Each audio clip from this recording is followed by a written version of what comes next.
Bonjour à tous, j'espère que vous allez bien. Aujourd'hui, on va discuter de comment acheter un bien immobilier aux États-Unis et plus spécifiquement à Phoenix, Arizona. Je vais vous donner les 7 conseils et étapes pour y arriver.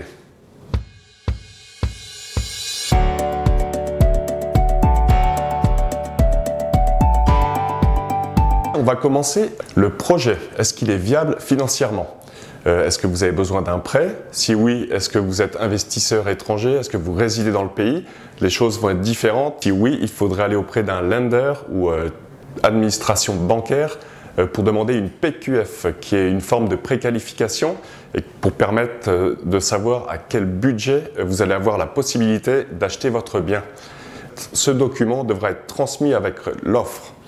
Donc c'est un document indispensable à toute transaction. Donc une fois qu'on a ce document, qu'on sait où on peut aller financièrement, à quel budget chercher, ce qu'on va faire, c'est créer 2 listes. Une ce que vous voulez et une ce que vous souhaitez. Ce que vous voulez va être non négociable. Est-ce que vous voulez une maison de ville, une piscine privée, collective, pas de piscine? Ce qui pourrait être souhaité, est-ce que vous voulez un four électrique au gaz?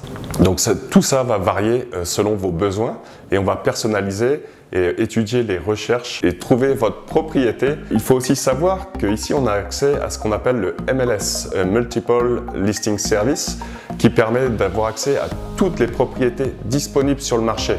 Donc ça simplifie énormément la transaction. Il n'y a pas à aller à droite à gauche, on a accès à tout. Est-ce que oui, on va donner des téléphones pour voir s'il y a quelque chose qui arrive sur le marché, mais à la base, on a accès à toutes les propriétés, ce qui est un gain de temps énorme. Une fois vos critères établis pour la recherche, on va commencer les visites. Mon conseil, c'est que si vous avez un doute sur une propriété, on va à la suivante. Une fois votre propriété choisie, on va faire une offre. Dans l'offre, il y a 2 choses. Soit vous allez avec de l'argent et les fonds disponibles, et là il faudra fournir un relevé bancaire, ou alors si vous allez vers le prêt hypothécaire, ce que je vous ai donné un petit peu plus tôt, c'est la PQF qui doit venir obligatoirement avec l'offre. Une fois les 2 parties acceptées, le vendeur et vous sur les termes de base, on va rentrer dans le contrat. La première chose va être la période d'inspection qui dure 10 jours. Donc on va faire venir un inspecteur. S'il y avait besoin de personnes qualifiées supplémentaires, tel un couvreur, plombier ou autre, on a tout ce délai pour les faire venir et donner une réponse au vendeur. Lorsqu'il y a l'offre aussi, la première chose qui va être à faire, c'est le dépôt d'art. En général, c'est à peu près 1% du prix de la vente. Et ça se fait au plus vite. C'est-à-dire que vendredi, ce sera le lundi. Et vous avez compris, si le lundi, on peut donner ce sera dans la même journée. Ce dépôt d'art est retenu à la Title Company. Il n'y a pas de notaire en Arizona. Ils vont garder l'argent, ils vont s'occuper de commander les documents de HOA, qui sont les documents de copropriété. Du côté vendeur, il devra vous fournir la déclaration de vendeur, ce qu'on appelle le SPUDS, qui inclut l'historique de tout ce qui s'est passé, s'il y a eu des travaux, etc., etc., ainsi qu'un Clue Report, qui est une déclaration d'assurance pour dire s'il y a eu des sinistres ou pas. Et il y aura aussi ce qu'on appelle une appraisal.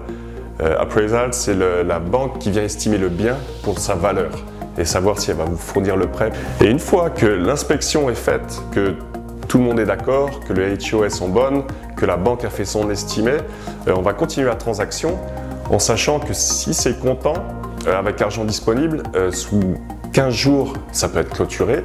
Si c'est sous prêt hypothécaire, à peu près 30 jours et c'est clôturé. Donc dans la transaction, on va assez vite, même très vite lorsque vous payez comptant. Et 3 jours avant la remise des clés, on ira à la Title Company. La Title Company qui reverra tous les documents pour mettre en place le transfert de titre, vérifier que les fonds sont en cours et on fera aussi une dernière visite de la propriété. Il faut aussi savoir qu'en Arizona, le jour de la remise des clés est aussi le jour où le vendeur reçoit son argent et le titre de propriété est transféré. Les 3 choses se passent au même moment. Un autre point où la question m'est posée fréquemment, c'est peut-on investir de l'étranger ou d'un autre État? La réponse est oui. Est-ce que vous avez visité le bien? Pas forcément. J'ai vendu des propriétés via Skype, donc ça se fait. Et suivant votre pays de résidence, vous aurez la possibilité soit de signer les documents auprès d'un notaire ou de l'ambassade des États-Unis. Donc oui, un achat comme une vente peut se faire si vous êtes à l'étranger. Et maintenant, nous arrivons au sujet de la négociation. Qu'est-ce qu'on peut négocier lors d'un achat? Eh bien, il y a les termes de base, avec notamment le prix, certains montants des frais de HOA, copropriété, la home warranty, ainsi que les travaux. Un autre point va être comment récupérer vos arts si une transaction s'annule et à quel moment ça peut être fait. Eh bien, il y a plusieurs choses. Il va voir au niveau de l'inspection. S'il n'y a pas d'accord entre vous et le vendeur sur les travaux qui peuvent être faits, la transaction va s'annuler et la possibilité de récupérer vos arts. On va voir aussi l'appraisal. Si la banque vient et qu'elle estime la valeur du bien en dessous de ce qui est décidé entre l'acheteur et le vendeur, eh bien, il va falloir un accord. Soit le vendeur va baisser son prêt, soit l'acheteur va le monter, soit il va avoir un compromis. Mais si rien ne se passe, ce sera annulé. Et nous voici au moment de la commission. Eh bien, sachez que lorsque vous achetez, vous ne payez pas de commission. Voilà, mes services sont gratuits. Et le dernier point va être que se passe-t-il en ce moment, été 2020, qui est un marché très vendeur. Eh bien, tout ce que je vous ai dit sur la négociation, annulez-le. On n'oublie pas, mais ça va être très difficile de négocier. C'est quelque chose que vous devez être conscient. D'un côté, les taux d'intérêt sont très bons, mais de pouvoir négocier, il arrive qu'il y ait parfois 7 à 10 offres et plus sur une seule maison. Donc, d'en demander beaucoup, voilà, vous serez tout de suite mis hors jeu. Donc, l'été est chaud et il faudra aussi être prêt. C'est-à-dire que là, vraiment, tous les documents doivent être prêts, que ce soit la PQF au niveau du prêt hypothécaire ou du relevé bancaire lorsque vous faites un paiement en cash. J'espère que ces conseils vous ont été utiles. Si vous souhaitez acheter ou investir, n'hésitez pas à me contacter. On fera le nécessaire pour mettre les choses en place et trouver la propriété de vos rêves.